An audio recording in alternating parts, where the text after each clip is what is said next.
This is Colombia's natural landscape. This is the Colombia of people who do not live in the large urban areas. It is of those who live with the sea and the mountains. In the previous program, we visited San Antero in the province of Cordoba, a peaceful place in the Bay of Cispata. We met consummate crocodile hunters who now protect wildlife.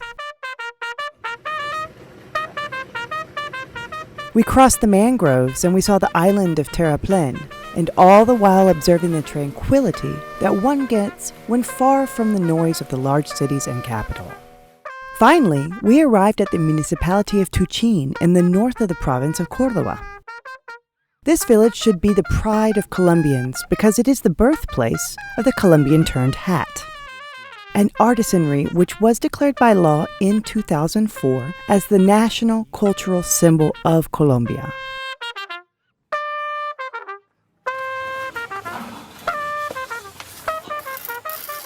In this village, the people feel a great pride in their vocation as artisans, and for the incredible history behind the weaving of the fine-turned hat. In the countryside of our elders, this idiosyncrasy was created and based on the honesty of working the land, and by achieving something from the sweat of one's brow. Something I remember about my father is that when I was a small child, he always said to me, because I never studied, I only know how to sign my name. My father always used to say, let's go weave, or let's go clean up the yucca field. Let's go clean the sweet potato field. He never enrolled me in school, and I really wanted to study as a child. And he would say to me, the one who studies does it so that he can steal. The one who studies learns to rob. Tuchin is a modest village that has a lot of necessities that need to be met. It is their home.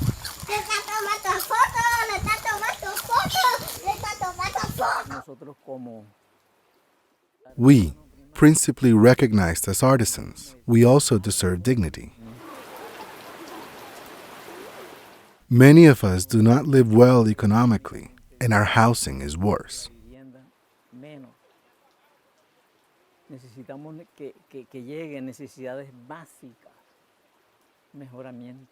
Basic necessities need to arrive here. We need an improvement to the health system. We need better education so that we can have the chance to go to the universities. And please, we too are Colombians, and we need our voice to count among the politicians.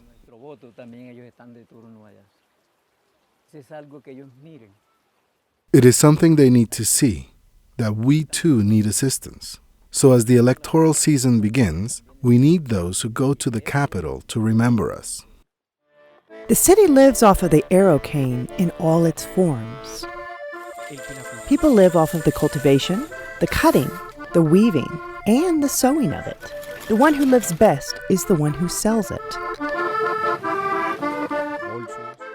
Purses, bracelets, and hats are an attraction that is difficult to ignore. In the main park at the central plaza in town, you can see people braiding the arrow cane. The master artisans from this region put Tuchin on the map. Thanks to their creative capacity and this particular ability they have using their hands, which is part of the DNA of indigenous peoples. Marcial Montalvo has taken the fine-turned hat all over Colombia. And he is one of the few privileged enough to take his culture to other parts of the world. For us as artisans to create the national symbol, to have a cultural identification of our town and the province, and to be able to take the turned hat to other countries fills us with pride. When we watch the television, for example, during the World Cup or any other international sports events, and to see the athletes wearing the turned hat on the television, one feels so proud, and it is from our region of Tuchin. It shows support for the indigenous, made by indigenous, so we feel proud of our work, and we should not lose this tradition.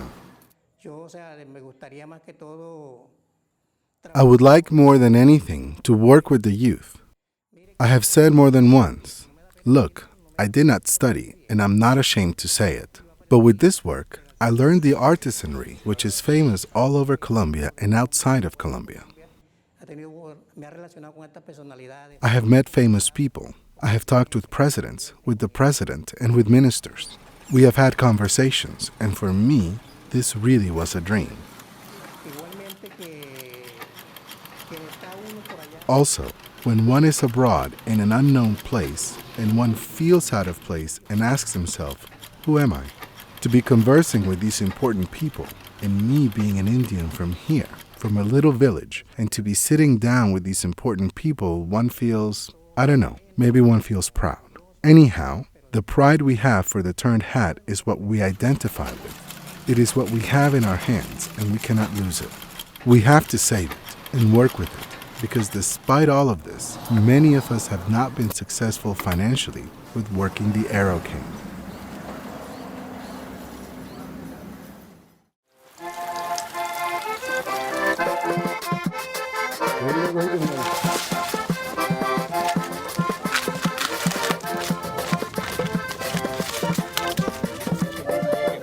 This is a village that lives from its artisanry, and they are proud of their work, proud of the arrow cane, corn, sweet potato, and cassava crops.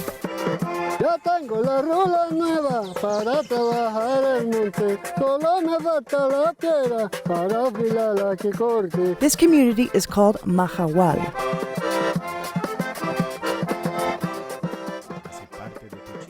This is part of Tuchin, and what they grow here supplies local markets in the region when the weather's good.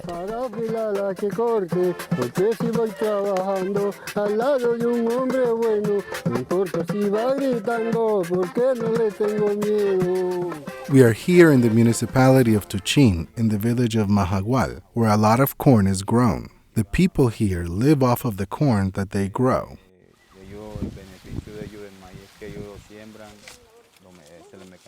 They work the land and plant the corn, and when it is ready, they produce many different fruits from the corn crop, like chicha, mazamorra, and bollo.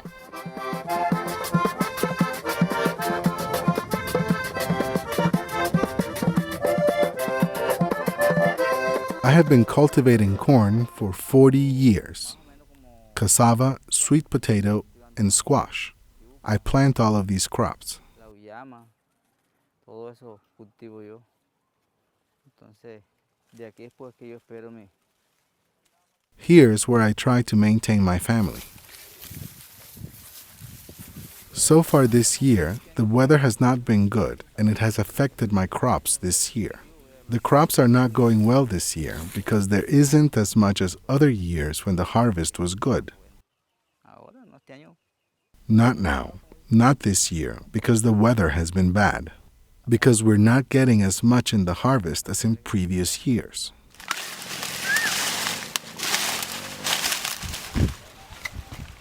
For me, the harvest was good about 4 years ago. Hacen 4 años. That's when things were good and I did not have any losses, none at all. Pero de ahí para acá.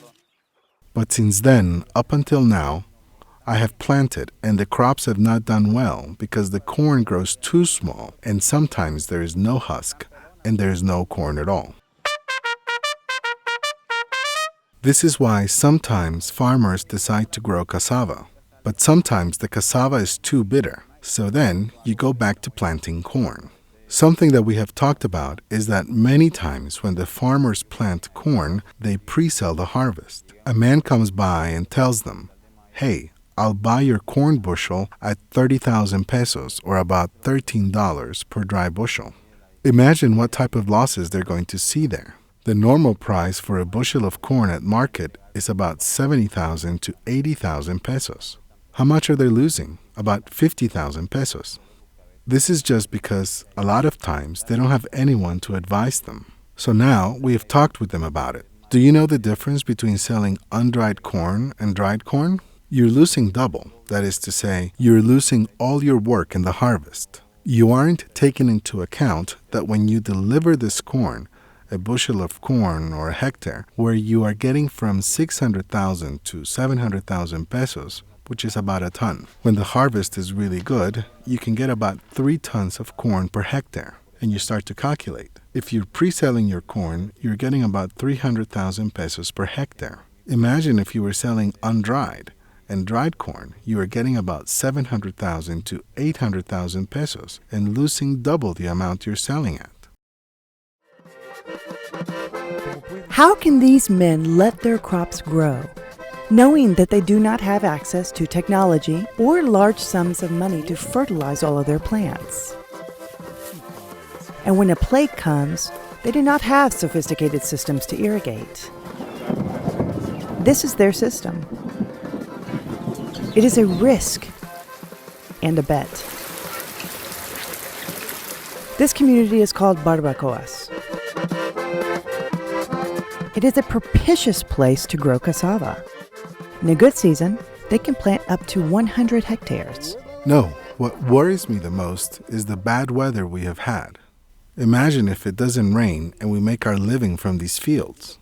Imagine if the cassava has a plague and I don't know how we will be able to repay the loans we have at the banks. I got a loan and the payment is due now. There is about a month to pay it and my corn crop was lost. Imagine how this feels. Where will I go? Because I am really worried about this bad weather. You will see a cloud forming, but it doesn't rain and one just waits.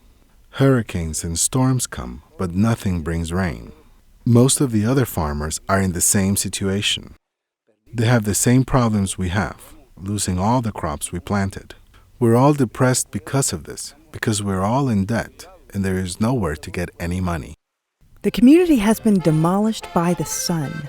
Everything is scarce, even people's patience. So what is going to happen with this? We have to... You saw, Diego, how we have to plant this because of obligations, because here there is nothing else to do. We only know how to grow crops. Also, the crops are always the same price at the market. We are not artisans. We live in Tuchin, but we were here before. 30,000 to 35,000 pesos isn't much money now. In the market, when you buy a pound, they won't drop the price by 500 pesos, 600 pesos, and here they pay 30,000 and 25,000. You did not see what I sold last year. I planted 2 hectares of cassava and I sold 700 bags, and they paid me 5.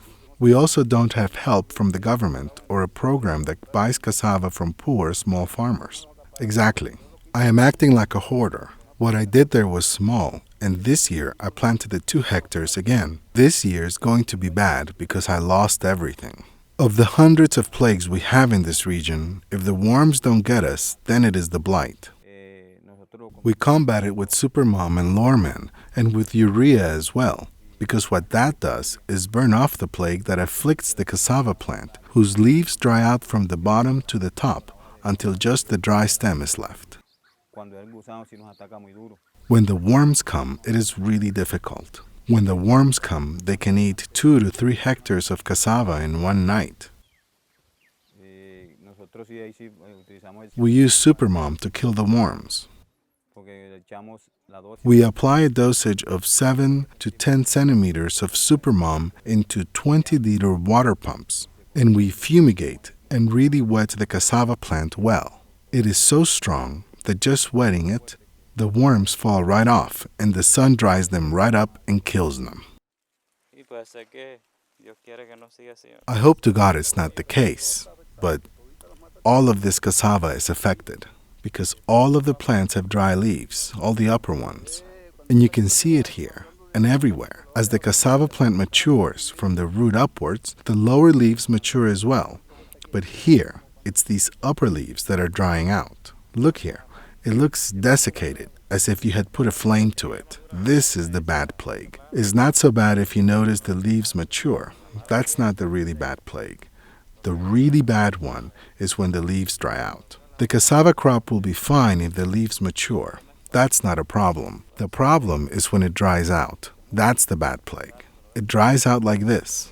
See, this one is dry already. Look at how dry this stem is. This looks to be some type of fungus. It's hard to see it right here. You only see that the leaf dries out. We're always looking for ways to help them. They come to us technicians looking for assistance, and we try to help them out. We give them pesticides, technical assistance. We make site visits, and sometimes we even help them buy a liter of the pesticide, which is an expensive chemical that costs between $14 and $16 per liter, which they often can't afford. That's the reason why they sometimes lose so much of their crop to this disease, because they don't have the resources to fight it. Yes, doing all of these things is necessary. As I'm telling you right now, we have to do them. Because what else is the alternative? This is what our forefathers did, and this is our livelihood. This is all we know how to do. With few alternatives, they must persevere and hope for better days. Hope that they can get ahead. I need an extension. Yes, an extension, because I can't pay that loan. So let's see how I manage. The situation in Tuchin is very complex, and it can affect you as well. That sudden rise in the price of certain products you're accustomed to buying does not happen by chance. But the real problem is not in the comfort of your home. Those suffer the most from a bad crop are here.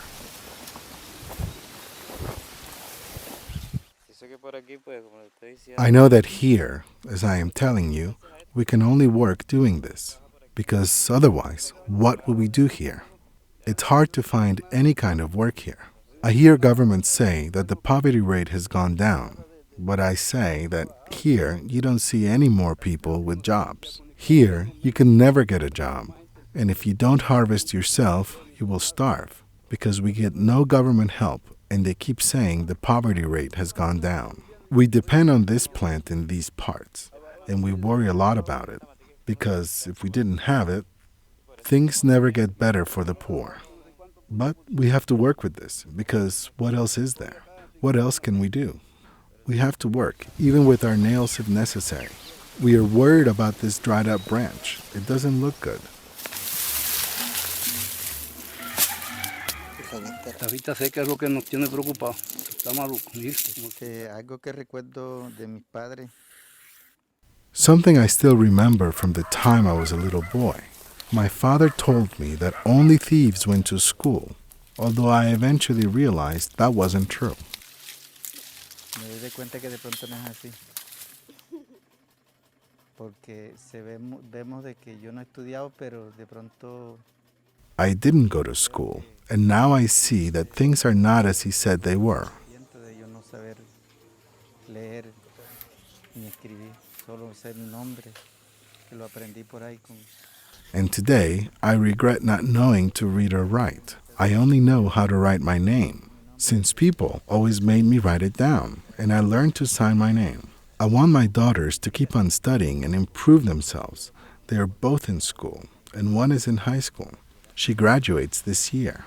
Pienso de que ella aspira a coger otra carrera y con mi ayuda, yo pienso que ella va a ser. I hope she aspires to develop a career, and with my help, I think she can get ahead, so that later on she can take care of me as well. Because if you don't help your children get ahead, they will suffer the same fate as we did. This is what I was taught, and now I don't want my children to go through the same hardships as well. El futuro que yo le quiero dar a mis hijos es el estudio. I want to give my children a future through education, but sometimes I'm in something of a jam, because when times are good, they ask for money for books, or this or that. And sometimes I can afford to buy books for one, but not the other. But so far, they are doing well. Una de que cuando que ven el trabajo que está sucio, Whenever they see that the work is getting hard, they will take off Saturday and Sunday and go out to the field to help me work. They help me harvest, be it cassava or corn. I harvest to earn money for their needs. If they need money for pants, shirts, or shoes, Para la sudadera, para la camiseta, para lo que sea, para los zapatos, ya uno coge de ahí del cultivo. I harvest what we need from the fields, take it to Tuchin to sell it, and buy what they need. De verdad uno a veces, este arte que tenemos y que de pronto yo tengo por delante. The truth is that I want my children to continue with this craft that I have learned. I want them to continue it because that is our cultural heritage as indigenous peoples of Tuchin, San Andrés. También quiero que aprendan también de esto y yo creo que ellos han aprendido. Y también de pronto, I also want them to learn about this craft, and I think they have. And I also want them to work and take advantage of their studies that I helped them get. Vivo mi vida sabroso. Tuchin is a serene place, Siembra, siembra, ya me pide. filled with kind and hardworking people. It's a growing community that still faces a long road ahead to overcome the lack of development in a town full of skills and which deserves better.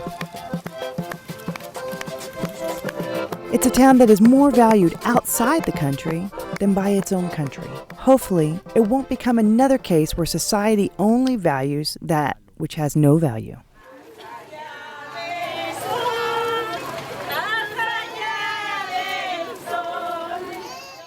These people sustain themselves through farm labor, harvesting natural foods that we all need. They persevere tirelessly. If their conditions were more favorable, how much more value would we place on the knowledge they possess? How much would their standard of living improve? We still have a lot to learn from the people of the land of the elders. Bueno, y esto será para que quede para la historia. Pero de pronto cualquier cosita por ahí. Por lo menos este año que hemos tenido pérdida bastante. Los maíces se perdieron todos. No llega ni una ayuda de ninguna forma, ni maíces se de carro, perdieron. ni de plata, ni de nada. Como te dije hace rato, Tenemos que, pues, que a veces si comemos dos, pues no nos comemos las tres, porque no hay para eso.